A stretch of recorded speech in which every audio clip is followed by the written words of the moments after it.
जी तो my YouTube family अस्सलामुअलैकुम। मेरे देखने वालों को, सुनने वालों को, जानने वालों को मेरा सलाम। आज हम बनाने वाले हैं लोबिया, यानी राजमा भी कहते हैं, लोबिया भी कहते हैं इसे।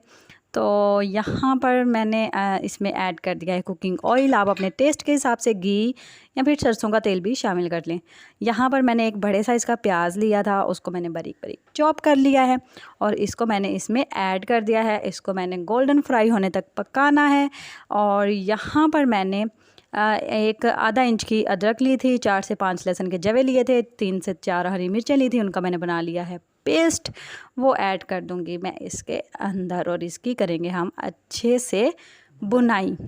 तो ये देखें यहाँ पर मैं इसकी कर रही हूँ बुनाई। तो ये देखें तब तक इसकी बुनाई करनी है कुकिंग ऑयल ऊपर ना आ जाए जब तक, और जब तक ये अच्छे से भून ना जाए। यहाँ पर मैंने 1 चम्मच सफ़ेद ज़ीरा लिया है, आधा चम्मच इसमें मैंने ऐड की है हल्दी, 1 चम्मच भर कर इसमें ऐड किया है नमक और आधा चम्मच सुर्ख मिर्च। आप अपने टेस्ट के हिसाब से, अपने जायके के हिसाब से मसाला कम ज़्यादा कर सकते हैं।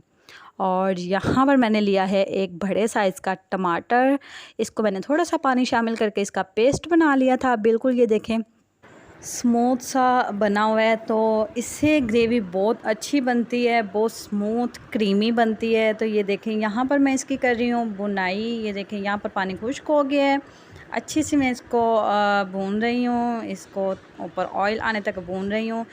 यहाँ पर मैंने ली है मलाई। आप क्रीम भी ले सकते हैं डिब्बे वाली, और आप घर में जो दूध के ऊपर से उतरती है मलाई वो भी ले सकते हैं। तो यहाँ पर मैंने इसमें ऐड किए हैं 2 चम्मच। ऑप्शनल है, आप चाहें तो शामिल कर लें, चाहे तो स्किप कर दें। तो इससे बहुत अच्छी क्रीमी सी लुक आती है, बहुत अच्छा टेस्ट आता है, बहुत क्रीमी ग्रेवी बनती है। तो यहाँ पर मैंने 2 चम्मच भर के इसमें शामिल किया है पिसा हुआ सूखा धनिया, और हम इसकी करेंगे थोड़ी सी भुनाई। अच्छा, धनिया लास्ट में मैंने इसलिए डाला है कि उसका फ्लेवर बहुत अच्छा आता है, बहुत फ्रेश फ्लेवर आता है और जो कड़वाहट है वो नहीं होती। तो यहाँ पर मैंने 1 चुटकी के करीब इसमें कलवंजी ऐड कर दी थी। ऑप्शनल है, आप चाहें तो डाल लें, चाहे तो रहने दें, मुझे खाने में अच्छी लगती है तो मैंने यूज़ की है। और यहाँ पर मैं इसकी कर रही हूँ बुनाई। अच्छी सी बुनाई करनी है, बुनाई बहुत मैटर करती है कुकिंग में, टेस्ट लाने के लिए, जायका अच्छा करने के लिए। तो यहाँ पर मैं मज़ीद इसको भून रही हूँ।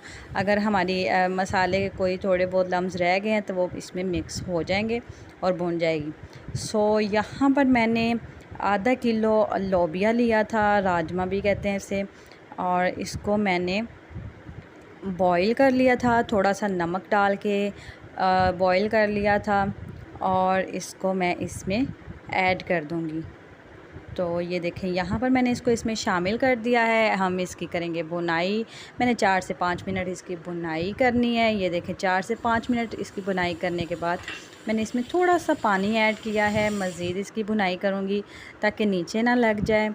तो ये देखें यहाँ पर बहुत अच्छी खुशबू आ रही है, बहुत अच्छे का टेस्ट, अच्छा टेस्ट था, फ्लेवर बहुत अच्छा है और खाने वाला खाता रह जाता है, बहुत मज़े की बनती है।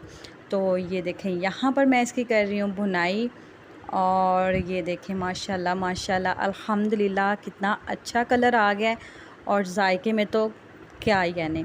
यहाँ पर मैं इसमें शामिल करूँगी 2 कप पानी। अच्छा, मसाला हमारा भुना हुआ है, जो लोबिया है वो हमारा गला हुआ है। सिर्फ मैंने 2 कप पानी इसलिए डाला है कि अगर थोड़ी कसर होगी तो वो ख़त्म हो जाती है, और दूसरी बात यह है कि मुझे ग्रेवी जो है वो थोड़ी ज़्यादा चाहिए, तो मैं इसलिए 2 कप पानी डाल रही हूँ। आप इसको पानी को कम ज़्यादा कर सकते हैं। तो ये देखें माशाल्लाह से अब इसको मैंने लगा दिया है ढक्कन, और 10 से 15 मिनट के लिए इसको मैं छोड़ दूँगी। तो ये देखें 10 मिनट हो गए हैं, माशाल्लाह माशाल्लाह अल्हम्दुलिल्लाह ग्रेवी हमारी बहुत अच्छी सी पक गई है, ऑयल ऊपर आ गया है, जो हमारा लोबिया है वो बहुत अच्छे से पक चुका है। तो अगर ये रेसिपी आपको अच्छी लगी है तो आपसे गुजारिश है कि मेरे चैनल को लाइक, सब्सक्राइब एंड शेयर ज़रूर करें, और कमेंट्स में ज़रूर बताया करें कि आपको मेरी रेसिपी अच्छी लगी, नहीं लगी, आपने क्या ट्राई किया। तो ये देखें माशाल्लाह माशाल्लाह अल्हम्दुलिल्लाह बहुत टेस्टी, बहुत इजी।